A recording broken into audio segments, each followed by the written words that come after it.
Joining me is Elizabeth Stelle. She is the Director of Policy Analysis for the Commonwealth Foundation, and there was a poll that came out. It was called the Common Ground Poll, and there's some interesting results in there that I thought we'd go over with her. Good morning, Elizabeth. Good morning.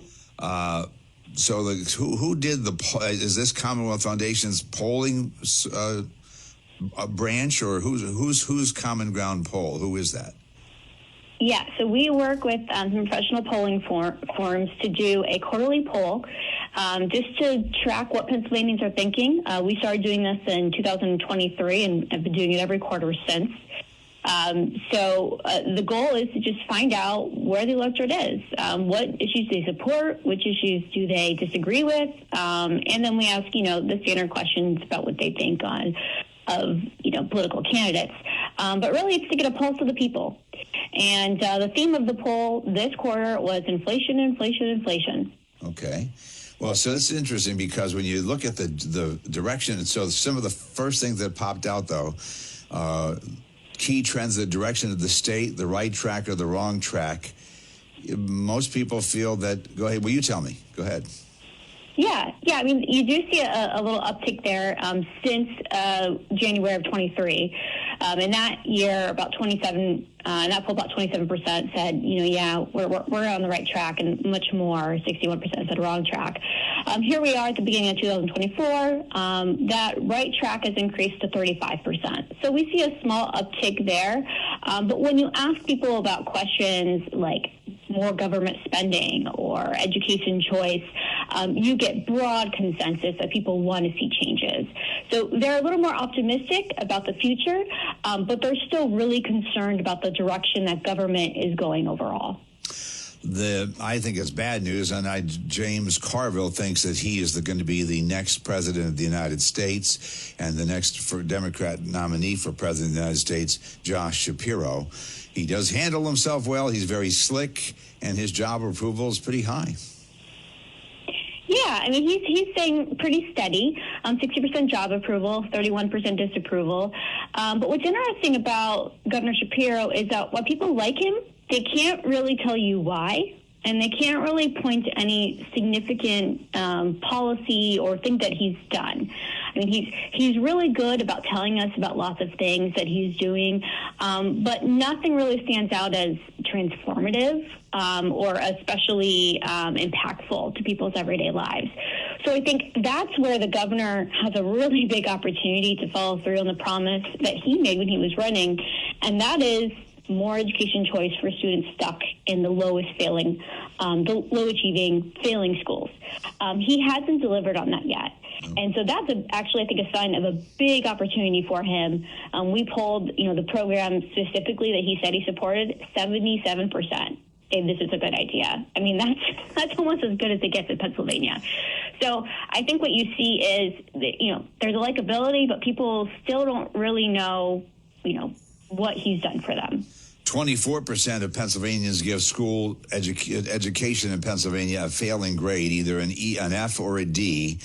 So it's 10% give it an F, 14% give it a D, so that's 24% give it a failing grade. You add in the 40% that give it a C, and that's not good. There's only basically 26% give Pennsylvania education an A or a B. That's not, So talk about a huge opportunity. Yeah, people are unsatisfied with the education system. And the funny thing about that is they also underestimate how much we spend on the education system. So we're spending more and we're getting poor results. That's the worst combination possible. And so we ask questions about people's support for education choice programs that would actually spend less per student and would get better results. And, those programs win hand down. And it's, we're not just talking about Republicans here or even independents, they're popular among Democrats too. So there's a real opportunity here to address the concerns that the electorate has with our education system, which is, again, we're heading into budget season here. Education spending, one of the biggest parts of our budget. There's a lot of opportunity here to come, across the aisle to bring both sides together and to do something that's very popular. Did he not fight them on education choice when they were trying to add more money to the budget for I think it was a tax program where businesses, I can't remember the name of that program right now, but there's. Go ahead, please. Yeah, we do have the program we have in Pennsylvania right now. We have 2 tax credit scholarship programs, and the governor didn't fight an increase on that, but he didn't really advocate for it either. Put it that way. So he let a significant increase happen. But what he has campaigned for is this program that would actually give, basically poor families money to take to the school of their choice. We call it the Lifeline Scholarship Program. He's on record saying he supports this idea. And yet, when push came to shove in the budget fight last year, he line on vetoed that program out of the budget. Because the Democrats who controlled the House revolted and said they would not go along with their governor. So we're calling on him, to get back to that promise that he made and make it happen and be the leader, that he says he is, and take a stand, because Pennsylvanians want this. And more importantly, our kids need this. I mean, these schools, in some of these schools, you have no kids, 0 kids doing math at grade level. Something has to change. Yeah. Something has to change. And this program is the beginning of that change. And Pennsylvania's perception of it is pretty accurate. I mean, they're not happy. Again, only 26% give it an A or a B grade. Everybody else is pretty much not happy with education. So the definition of insanity is doing the same thing over and over and expecting different results. And I guess they are.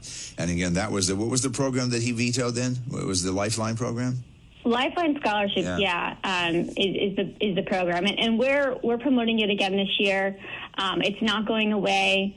You should be hearing about it in the media coverage as we get closer to the state budget, because this is something, again, people want this. We know it's going to help kids. Families are desperate. I mean, we get calls from families who say, hey, can I get one of those Lifeline scholarships? I don't want to send my kid to this dangerous school. And we say, call your lawmaker. Tell them how this will matter for you, because we're working on it, but it doesn't exist yet. I want to read this from the press release you guys did, again, regarding education. Voters estimated Pennsylvania spends, listen to this is how bad the perception was. Voters believed that Pennsylvania spends $4,000 per student on public schools. But the actual number is $22,000 per student. Meanwhile, 45% believe 45% believe that $22,000 per student in annual spending is too high. Only 18% believe the amount is too low. But here's what's also interesting. 61% oppose paying additional taxes to provide a $6 billion increase in public school funding. So they get it. They realize that the good news is that Pennsylvanians realize that throwing money at it's not the answer. And 77% of voters support that Lifeline Scholarship Program, which would allow parents, which would allow them to, the parents that send their students to the schools they want, and yet he vetoed that. Yeah. Wow. And I think what it really comes down to is the governor willing to stand up to the teacher unions? Is he willing to stand up against a special interest that has been, politically important to him? Who's he going to choose? That's really what it comes down to. And Pennsylvanians get that. I mean, Pennsylvanians, they don't just want to pay additional taxes for education spending. They don't want to pay additional taxes, period, for any sort of new government spending. And so when we ask them about the governor's budget proposal, which he had to come out with in February, it's a 7.1% increase. We say, what do you think about that? And 88% says, no, we should be focusing on cutting spending, not increasing state spending, because my budget's getting cut, right? I can't do as much as I used to do. Most families are saying that, they are directly impacted by inflation, 68%. So the state should do likewise. This was across all party lines, folks. 88. This is good news in one sense. 88% of those surveys said that state officials should cut excessive government spending. 88%. And yet, what are they talking about? Spending more money. So the main thing, though, the main concern, so we went over some of the things, the governor's approval rating, the direction of the state, and then education. But the main thing you said when I got on the phone with you earlier is the word was inflation, inflation, inflation. Talk to me about that. Yeah. So across the board, when we ask people, no matter their party, no matter where in Pennsylvania they live, what's the number one issue right now? What are you concerned about? Inflation, which is interesting because usually when you do these polls, the perennial number one favorite is the economy. In general, I'm worried about the economy. Inflation is much more specific, and it cuts across all standards of living. People are feeling the impact of inflation.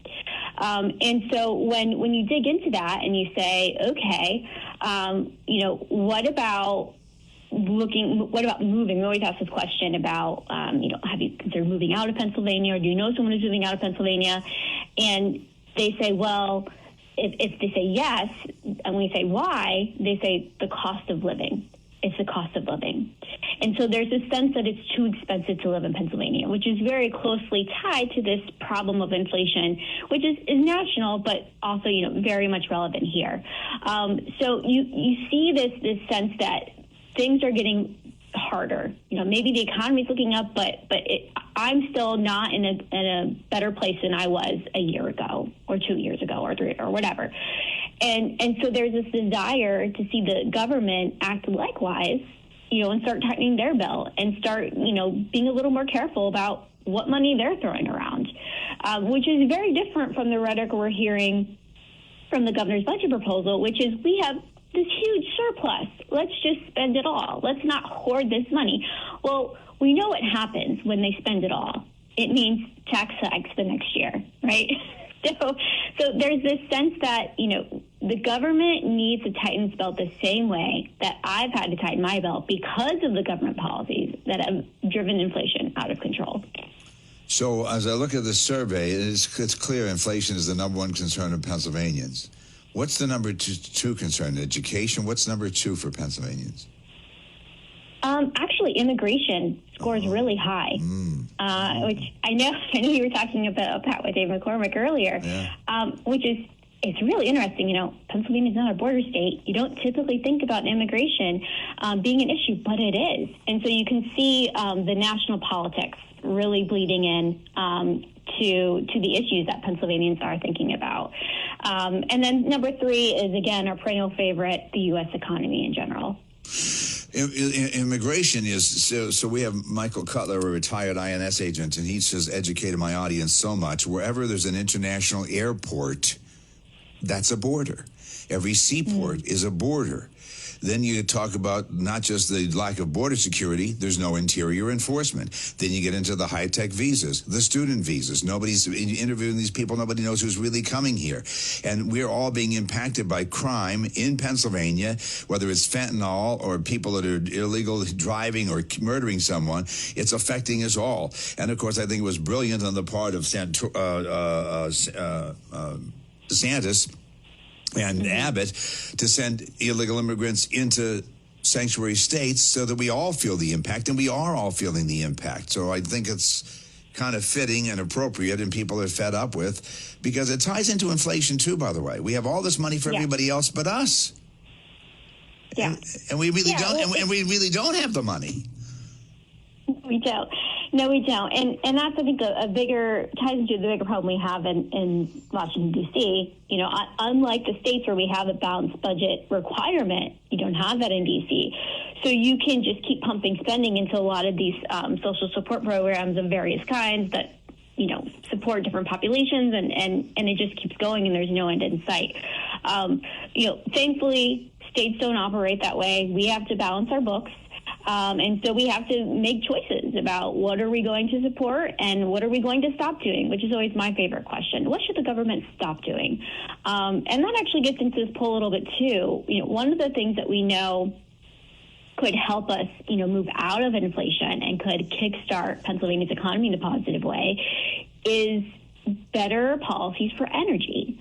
And so we ask a whole slew of questions about what types of regulatory reform would you support, because we know that the biggest problem in Pennsylvania is issues with permits and issues with signing. We can't build anything is kind of what it comes down to.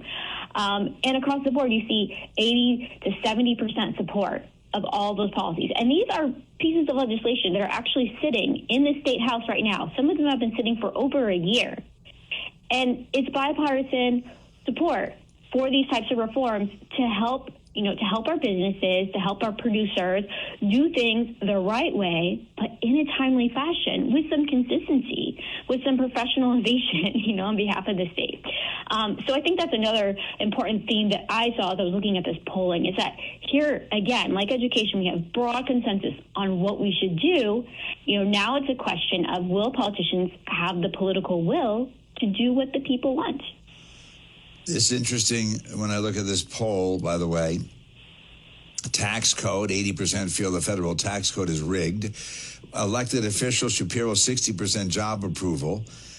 I don't see that you guys did any polling on Bob Casey. Did you? Let me I don't see that here in your press release. Maybe it's we didn't highlight it because a lot of 47% would vote for Bob Casey if the election was held today, and then 30% Dave McCormick. So that one has, I believe, the biggest gap. The presidential race was much closer. The federal races generally are pretty close in Pennsylvania. Well, the good news nothing is really surprising there. The good news, if I'm correct on this, generally when you're at 47% and you're the incumbent, you've been incumbent that long, you're not going to get much higher than that. McCormick could make up a lot of ground as people get to know him. As people get to know him. Yeah, and I will just note for the listeners, 23% voted other or none of the above. So that's still, I think, a pretty large chunk of folks that are not sure which way they're going to go yet. This polling was done at the very end of March.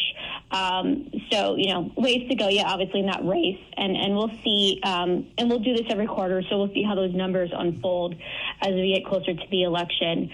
But overall, these races are going to be competitive. We're seeing that across the board in Pennsylvania. 44% of Pennsylvanians would vote for Biden in your poll, 41% President Trump, 7% for Robert F. Kennedy. So that's actually, I think it's good news for right now. It's not, if Kennedy were out of the race, it'd be interesting to see if Trump would pick up those votes. But it's a close race. But what's also interesting is, and I look at this press release, so inflation's the number one concern. Then it becomes immigration. Then it becomes the economy. Nowhere here do I see, and education is another one. Nowhere do I see abortion, and yet that's what the Democrats are going to run on. We don't work on abortion policy as a Commonwealth nation. We focus on economic issues. I know, but you think it would have come up in the survey. Wouldn't it have come up in the survey? It does. When you ask about, what are your biggest concerns, abortion is number 4, so it falls right out of that top 3. Okay. Well, then there may be something that's may be something that the Democrats will gain some ground with, since it's that high on the list. I didn't think it was that high. I didn't see it on your press release here. It's 6%. So when you look at, what is the most important problem facing Pennsylvanians right now? Inflation, cost of living, 16%. Immigration, 13% picked that. U.S. economy, 7% picked that. And then 6% picked abortion. All right. Up against the clock here. So that's where it falls. Elizabeth Stelle, CommonwealthFoundation.org. Thank you, Elizabeth.